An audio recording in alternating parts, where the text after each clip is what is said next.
सितारा गांव की परी शहजादी। जमाना कदीम की बात है।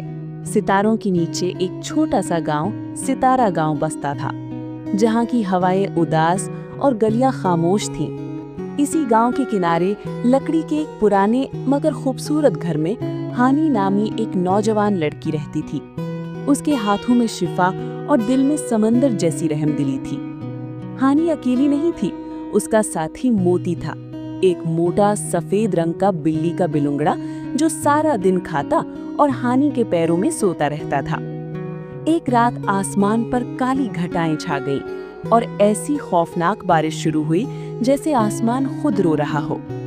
अचानक दरवाजे पर एक जोरदार और पुरअसरार दस्तक हुई तो हानी घबरा गई। उसने दिल ही दिल में सोचा, इतनी तूफानी रात में आखिर कौन दरवाजे पर आ सकता है।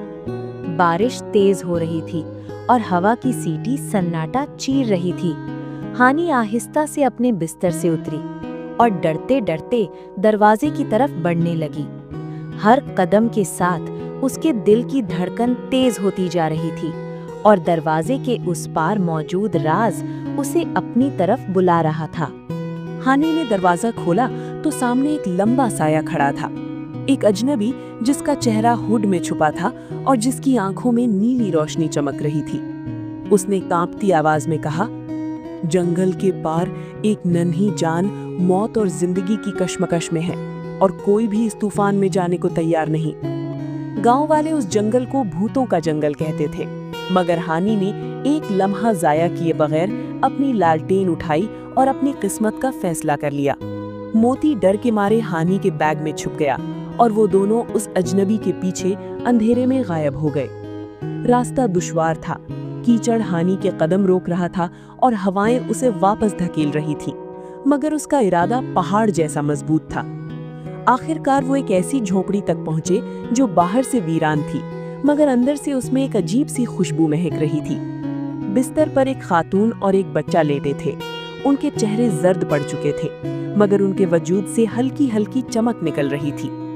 अजनबी ने अपनी जेब से कांच की एक नाजुक शीशी निकाली जिसमें नीला माया तैर रहा था और हानी से कहा, ये दवा सिर्फ एक पाकीज़ा दिल वाला इंसान ही पिला सकता है।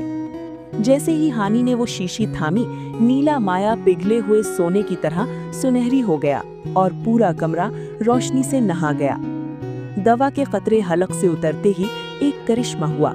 झोंपड़ी की छत गायब हो गई और ऊपर कहकशां का नजारा सामने आ गया। हानी की हैरत की इंतहा ना रही जब उसने देखा कि वो आम इंसान नहीं बल्कि आसमान से उतरी हुई परियां थीं, जिनके बड़े बड़े चमकदार पर निकल आए थे। परियों ने हानी का हाथ थामा और उसे जगमगाते हुए परी महल की सैर कराई। हर तरफ चमकते सुतून, रोशन फानूस और हवा में तैरती खुशबुएं भी। हानी हैरत से सब कुछ देखती जा रही थी। फिर परियों ने उसे अपना मशहूर और लजीज खाना खिलाया, जो जायके में भी जादू जैसा था और खुशबू में भी। हानी ने ऐसा जायका पहले कभी नहीं चखा था। खाने के बाद परियों ने हानी को अपने बारे में बताया कि वो नेकी, मोहब्बत और सच्चाई की हिफाजत करती हैं और उन लोगों की मदद करती हैं जिनके दिल साफ और इरादे नेक हों। ये सब सुनकर हानी का दिल खुशी और फख्र से भर गया और वो समझ गई कि ये मुलाकात उसकी जिंदगी का एक खास लम्हा है। और फिर अजनबी, जो दरअसल एक एल्फ था, ने अपना हुड हटाया और हानी के माथे को छूकर उसे एक ऐसा तोहफा दिया जो इंसानों की समझ से बाहर था। तोहफा पेश करने के बाद सबने हानी को मोहब्बत और एहतराम से रुखसत किया।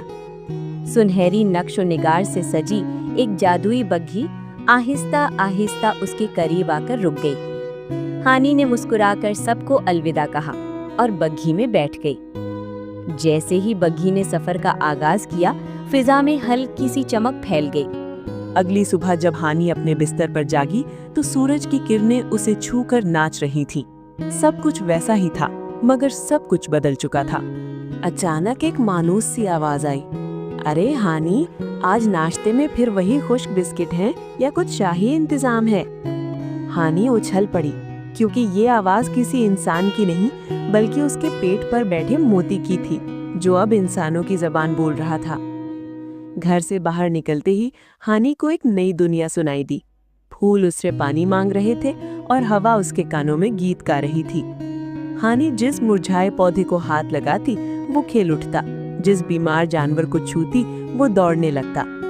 और जब हानि घर वापस आ रही थी तो उसकी नजर रास्ते के किनारे रखी हुई एक पुरानी लकड़ी की बेंच पर पड़ी। वहाँ एक बूढ़ी औरत उदास सी बैठी हुई थी। उसके चेहरे पर थकन और आंखों में दर्द साफ झलक रहा था। हानि का नर्म दिल ये मंजर देखकर पिसीज गया। उसने फौरन मदद करने का इरादा किया और आहिस्ता आहिस्ता उस बूढ़ी औरत के पास जाकर बोली, अम्मा जान, क्या आप खैरियत से हैं? क्या मैं आपकी कोई मदद कर सकती हूँ? बूढ़ी औरत ने हल्की सी मुस्कुराहट के साथ सर उठाया और कहा, बेटी, मेरा पाँव मुड़ गया है, चलते हुए मोच आ गई है, इसीलिए यहाँ बैठ गई हूँ। अब खड़ा होना भी मुश्किल लग रहा है।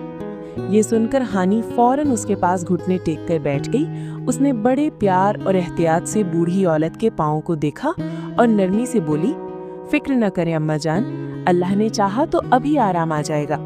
हानि ने अपने हाथों से उसके पाँव पर हल्की हल्की मालिश की, जैसे उसके लम्स में शिफा छिपी हो। कुछ ही देर में बूढ़ी औरत के चेहरे पर सुकून आ गया और उसकी आंखों में शुक्रगुजारी के आंसू चमकने लगे। ये लम्हा हानि के दिल में हमेशा के लिए नक्श हो गया, क्योंकि वो जानती थी कि किसी के दर्द को कम करना ही असल नेकी है। बूढ़ी औरत ने नम आंखों और लरसती आवाज में हानि का शुक्रिया अदा किया। फिर वो हानि का हाथ थामकर उसे अपने सादा मगर साफ सुथरे घर ले गई। घर पहुंचकर उसने मोहब्बत से हानि के लिए खाना तैयार किया और खुद अपने हाथों से उसे खिलाया। हानि को ऐसा लगा जैसे वो किसी अजनबी नहीं बल्कि अपने ही घर में आ गई हो। खाने के बाद बूढ़ी औरत ने मुस्कुराकर कहा, आज से तुम मेरी बेटी हो।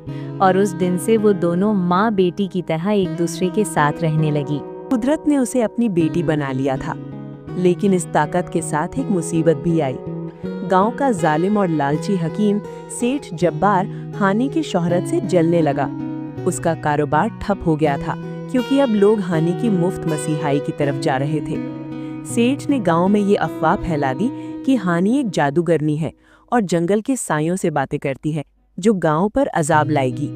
ये तोहफा अब हानि के लिए बोझ बनने लगा था, क्योंकि हर बीमार बच्चे और जख्मी परिंदे की आवाज उसे रात भर सोने ना देती थी।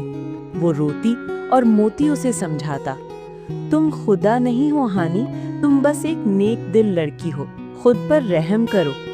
फिर एक दिन सख्त गर्मी और कहत ने गांव को घेर लिया। पानी खत्म हो गया और लोग गुस्से में पागल हो गए। ऐन उसी वक्त बाजार के बीचों बीच एक इंतहाई बूढ़ी, मैली कुचैली और कोढ़ी औरत गिर पड़ी। लोग नफरत से पीछे हट गए। सेठ जब्बार ने चीख कर कहा, यही वो नहुसत है जो हानि की वजह से आई है, मार दो इसे। लोगों ने पत्थर उठा लिए। हानि के पास भागने का रास्ता था, मगर उसने उस बदबूदार बूढ़ी औरत को अकेला नहीं छोड़ा और चीख कर बोली, अगर कमजोर की मदद करना गुनाह है तो पहला पत्थर मुझे मारो। एक भारी पत्थर हानि की तरफ आया। मौत सिर्फ चंद इंच के फासले पर थी। अचानक वक्त थम गया। पत्थर हवा में मुअल्लक हो गया और बूढ़ी औरत के जिस्म से सूरज जैसी तेज रोशनी फट पड़ी। धमाका इतना शदीद था कि सेठ जब्बार और जालिम लोग तिनकों की तरह उड़कर दूर जा गिरे। वो बूढ़ी फकीरनी अब हवा में मुअल्लक थी और उसका रूप बदल चुका था। वो अब परियों की मलिका थी, सितारों के लिबास में मलबूस। मलिका की आवाज गरज की तरह गूंजी, ए नादान इंसानों, तुमने हीरे को पत्थर समझा, मगर इस बच्ची ने पत्थर में भी हीरा ढूंढ लिया। मलिका ने अपनी छड़ी हानि की तरफ घुमाई। हानि का जिस्म जमीन से ऊपर उठने लगा। उसका पुराना लिबास गायब हो गया और उसकी जगह नीले और चांदी के रेशम का शाही गाउन आ गया, जो चांदनी की तरह चमक रहा था। उसकी पीठ पर तितलियों जैसे नाजुक मगर हीरो जैसे मजबूत पर निकल आए और उसके सर पर सितारों का हाला बन गया। इधर मोती, वो मोटा बिल्ला, सुनहरी रोशनी में नहा गया। जब रोशनी हटी तो वो एक नन्हा उड़ने वाला सुनहरी शेर बन चुका था। हानि अब एक परी शहजादी बन चुकी थी। उसने मुस्कुराकर जाओं पर सुनहरी धूल छिड़की। सूखी जमीन से पानी फूट पड़ा, बंजर खेतों में फूल खिल उठे और लोगों के दिलों से नफरत धुल गई। हानि ने मोती की तरफ देखा और कहा, अब हमारा घर सिर्फ ये गांव नहीं, पूरी दुनिया है।